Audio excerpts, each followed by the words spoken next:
So by now, you may have heard the news. Gotham Knights sucks. I don't know, but it seems like an overreaction. Controversy creates cash on YouTube. A snarky thumbnail and some biting words tend to get the most views. I know, I've done it. But this is a spoiler-free, objective perspective on Gotham Knights and what my experience has been thus far. Gotham Knights is in no way a masterpiece, but I'm not sure if it's a 66. I say it could be bumped up to a C- or C, objectively. The thing is, Gotham Knights feels like a mishmash of other games and is best experienced played with a friend on the hardest difficulty. Playing solo doesn't feel as empowering unless you play at a lower difficulty, and playing solo on the hardest difficulty is just too much work. If you were expecting an Arkham game, you will be sorely disappointed. But if you enjoy Assassin's Creed and a little bit of Spider-Man, you might just enjoy this game for what it does do well. Without spoilers, I'll break down the combat, traversal, and the bad parts of Marvel Assassin's Knight. And maybe you can judge it for yourself instead of listening to the more knee-jerk reactionary reviews. I'm Late to the Gamer, and this is an objective perspective on Gotham Knights.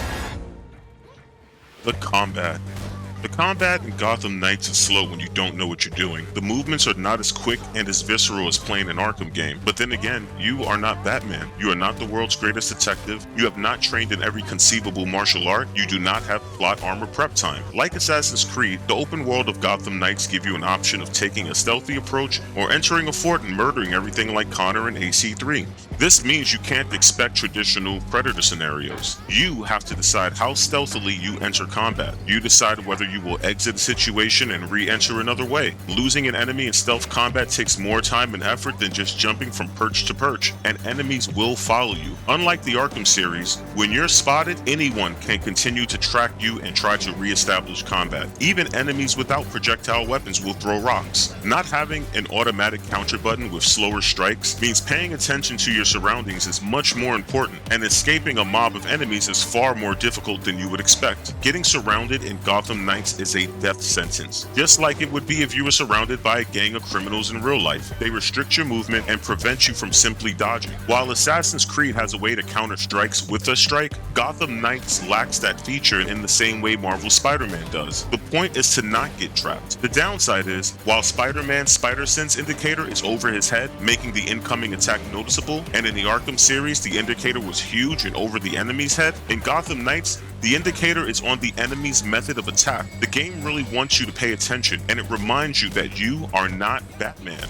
Like Spider-Man for PlayStation, the best method of attack in most situations is to use vertical surroundings. I found that although the Bat family members are not as quick as Batman, using the grappling hook to move around a tense situation makes up for the lack of a counter. I don't know about you, but when I played Spider-Man, I spent about 50% of my time fighting enemies using web swings, webbing to purchase and releasing before getting there to move around the battlefield to prevent myself from getting surrounded. It feels like that's what Gotham Knights is trying to teach you. Kite enemies, move quickly behind them, spread them out, separate them, pick off the weakest, and repeat. They will chase you down, they will shoot you with little warning, and they will gang up on you if you let them. And not having a handy-dandy counter button means you are at a disadvantage when facing a mob. On the flip side, playing with a friend is actually fun. With two heroes fighting, mobs can be manipulated with ease. You can have one person get the mob's attention while the other picks off enemies from the back. Aggro can be swapped. There are team attacks, and you can simply overwhelm enemies in the same way they can overwhelm you. I played on hard mode with K+ Gaming recently, and while the enemies were super tanky, 4 hands hit harder than 2 hands, and that balanced out the feel of the combat. The Traversal.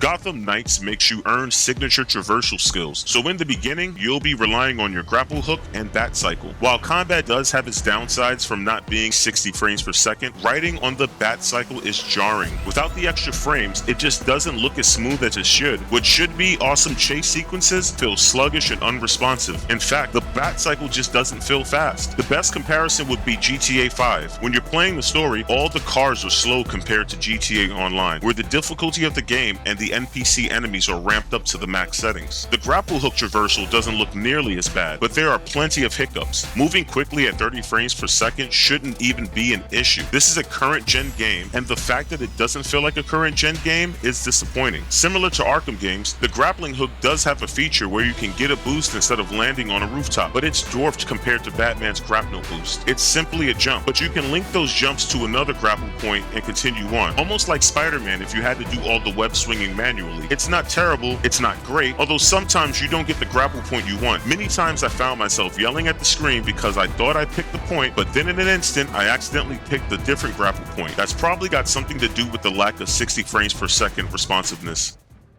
Bat vision.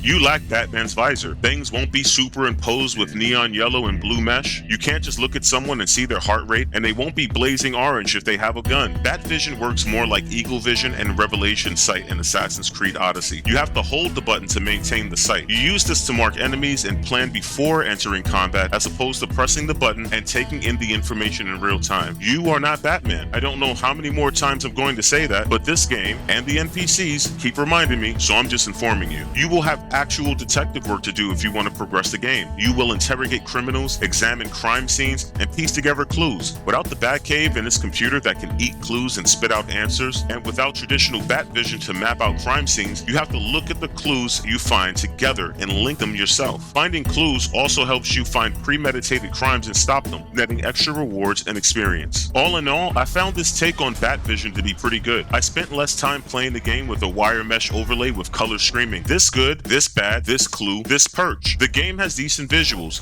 so not reducing everything to high contrast is a nice change. Gotham City and its citizens.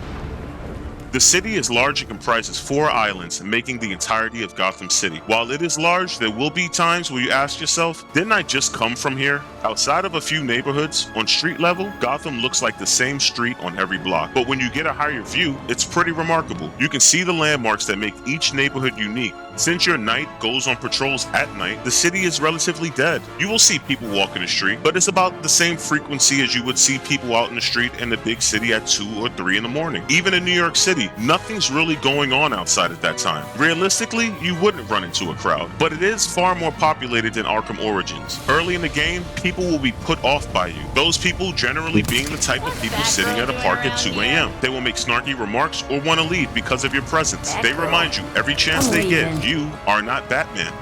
I did it again. Getting from one side of the city to the other is best done on the Batcycle. High priority missions take place all over the city, and scattered in between them and constantly changing are opportunistic crimes that you can stop. Pretty much random encounters that usually have a chest nearby.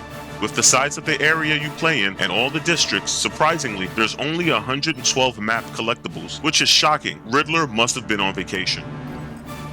The worst parts.